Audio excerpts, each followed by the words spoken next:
Where the fuck is everyone? Roadhouse is a modern-day remake of the 80s cult classic which starred Patrick Swayze, Roadhouse. And this movie tells the familiar-ish story of Dalton, a former UFC fighter turned drifter who finds himself in the Florida Keys working as a bouncer for a bar called the Roadhouse. And while working at the Roadhouse, he finds himself swept up in all the chaos and shenanigans that happens in the Florida Keys apparently. And it's his job to wade through it all, maybe even put a stop to it, all the while keeping his cool. Because if Dalton loses his shit, everyone's in for a bad time. So let me just say, I haven't seen the original Roadhouse in like over 10 years, so my nostalgia for it isn't really gonna be a factor here. I remember it being a fun but dumb action movie, and that's essentially what this new movie is. I do think that this new 2024 remake is juggling just a bit too much, but for the most part, it was a solid watch, especially if you're looking for like a nice, easy breezy action flick to watch with your friends or family. It's lighthearted, has plenty of comedy and action, and it also has a really great setting. But above all else, it has very strong performances to keep us engaged with the movie. And let's talk about those performances. And from here on out, as usual, I'm just going to be talking about spoilers for this movie.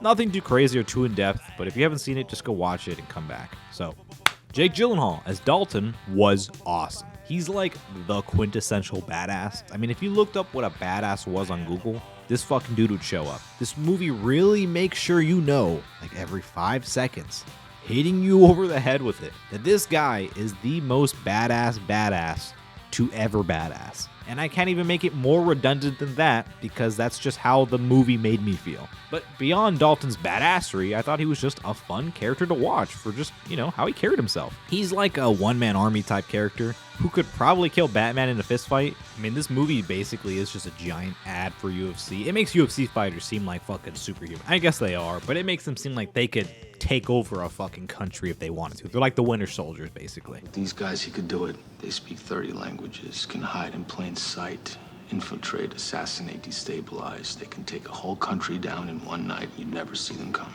But he's always so cool and collected. Always the calmest person in every single scene he was in. And not even just super calm, but also really nice. If some asshole showed up to the Roadhouse causing trouble, Dalton would just always meet them with grace and humility and try to de-escalate the situation. I mean, it was just really fun watching this guy walk around. I mean, literally, because he doesn't have a car in the movie, so he just walks everywhere. Half the movie is just him walking around the Keys. But sorry, back to what I was saying. It was just really fun watching this super chill and nice guy beating the fuck out of people. It was fun. The monkey brain. I mean, this movie really is the male fantasy, calm, collected, cool, mysterious guy, but I could beat the fuck out of everybody. You know what I mean? And he does have a little bit more going on beneath the surface, sure. As I said earlier, he is a former UFC fighter, and for these scenes, they actually did film them live at UFC 285, which is funny because I remember watching this live and I was like, is that Jake Gyllenhaal? Like, it was just so random. And, eventually we do learn that Dalton killed someone in his last MMA bout, or at the very least, viciously maimed them to the point of no return.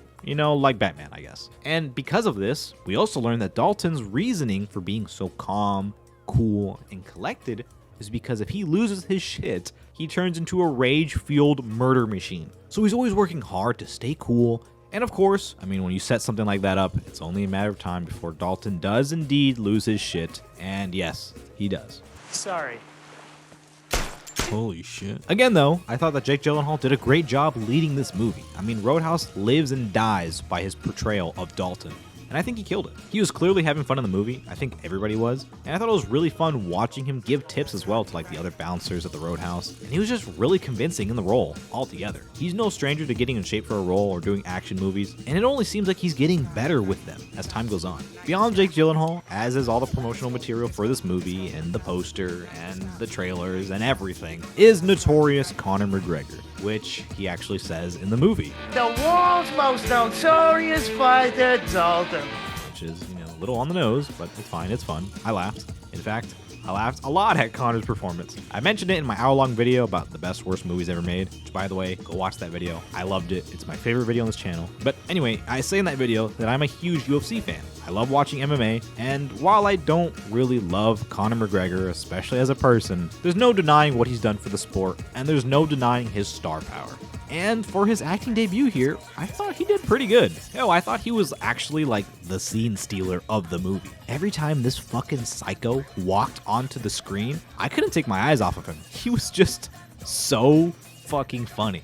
And I want to say it was totally intentional because Connor is a pretty funny guy, right? Like, he clearly knows how to do comedy. I'm 5'6".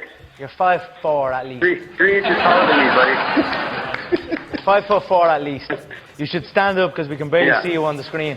Yeah, all right. I match up horrible for this guy. Connor, do you know what wrestling is? I could Have you ever rest been my balls on your double-legged? forehead. Yeah, I know. And he really hams it up in this movie, man. With all the memes going around about Conor McGregor just playing himself in the new Roadhouse movie, I think that's all intentional. I mean, to me, it seemed like Conor leaned into it and was just having a lot of fun playing this crazy heightened version of himself. Where the fuck is everyone? I do think his acting experience was on display throughout the movie, though. I mean, again, it could be his character, and it did seem like it was intentional. But Connor was just smiling the entire time throughout the movie like an idiot. And I think that speaks to how much fun he was having playing this character. I mean, seriously, he was smiling the whole time. And I mean, I could feel his joy through the screen. It was perfect. And speaking of perfect, I can't really tell you how happy I was with the mid-credit scene of this movie, of him like escaping the hospital. I was really worried that they killed his character off, but that final little scene was the cherry on top. I actually think you can make a franchise out of Jake Gyllenhaal's Dalton and Conor McGregor's Knox alone. I think you could have a sequel or even a trilogy with just these two, and I would for sure watch it. But yeah, I mean, Conor's just fun as hell to watch here. He's scary, absolutely massive. I mean, Conor looks juiced to the gills. My God, he looks huge here. Like, if Dalton is the epitome of badass, Knox is the epitome of chaos, fire, and brimstone. I mean, his character introduction tells you everything you need to know. He falls out of a window after ruining a marriage, butt-ass naked, and then he wanders out into the street, mugs a guy, steals his clothes, and then burns down the local market. All with a smile on his face. And yeah, I'm totally being biased here because I am a UFC fan. I'm a shill. But I don't really care because this isn't the type of movie to be taken that seriously anyway. It's fine. I think this movie is kind of catering to these kind of fans anyway. But hey, we're watching Roadhouse for the action. So how's the action? I think the action is good. It's sometimes great, but something just feels a little off with some of the action scenes here. I think it's immediately noticeable with the opening scene where Post Malone cameos and he's like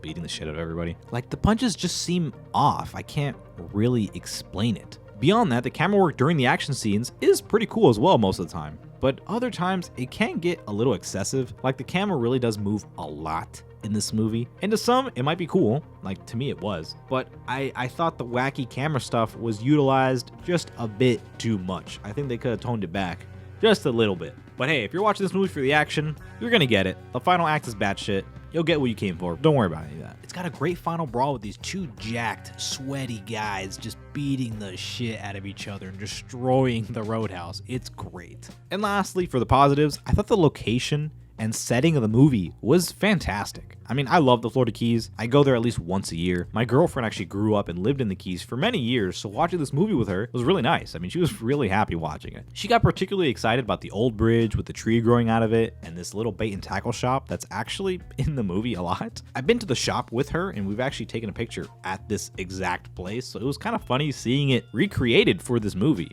Really well done, actually. Same goes for the nighttime scenes of the movie. I mean, if you've ever been to the Keys at night, this is just what it looks like. It's just orange lights everywhere. This is just the Keys at night. It really does seem like the set designers and the location scouts did their job and portrayed the Keys with love, sincerity, and authenticity, for the most part, which then brings us to the negatives with the movie. So even though I was just tickling this movie's balls about its use and portrayal of the Florida Keys, look, I get it. You want to have a Roadhouse movie take place in the Keys, and Roadhouse is all about fighting. Sure, I get it. But if this was like the real Keys, then everyone in this movie would just be like an old white dude. The Keys are incredibly laid back. I mean, basically nothing happens there except fishing. So to watch a movie that portrays one of the Keys as like this battle royale almost, where everyone just wants to fucking fight all day, every day, was a little strange.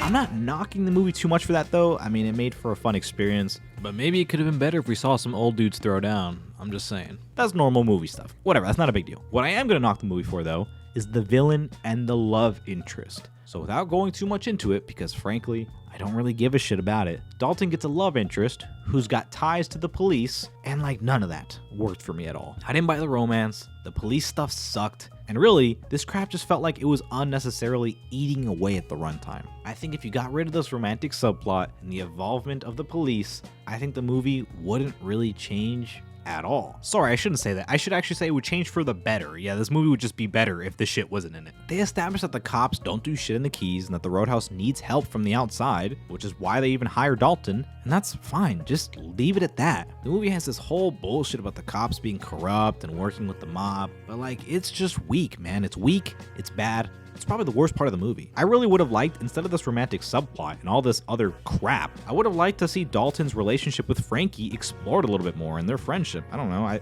think there was more to be done there. And speaking of the mob, that leads us to our main villain, Brandt, I think his name is. He's just a businessman. I liked what he was going for, like his portrayal of the character was fun and entertaining for sure. I particularly liked his character introduction where he's getting his face shaved on the boat and the boat's just rocking a lot, so the shave job is kind of botched. But instead of getting mad at the guy shaving him, he gets mad at the ship captain and said, Captain, let me talk to you for a second.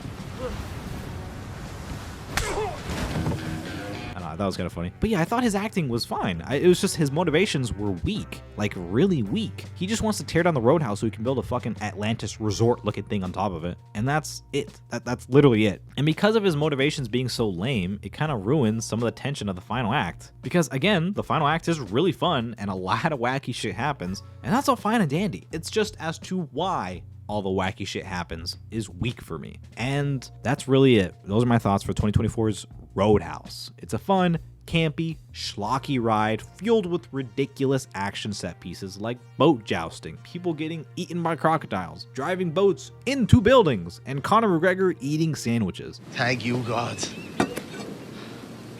Sandwiches. I'm fucking famished. It's nothing you haven't seen before, but it's well done enough to be considered for your time. If you're interested in it, check it out. It's entertaining enough. Surprisingly as well, it has like this Western feel to it. I mean, the movie references being a Western throughout it, so it's really not very subtle. But yeah, I mean, it's basically a Western movie disguised as whatever it is. Jake Gyllenhaal is like the lonesome drifter who strolls into town and has to take the law into his own hands. You know the drill. It's fun. It's an easy watch. I'd recommend it. There's much worse stuff to be watching out there. That's it. I'll see you in the next one.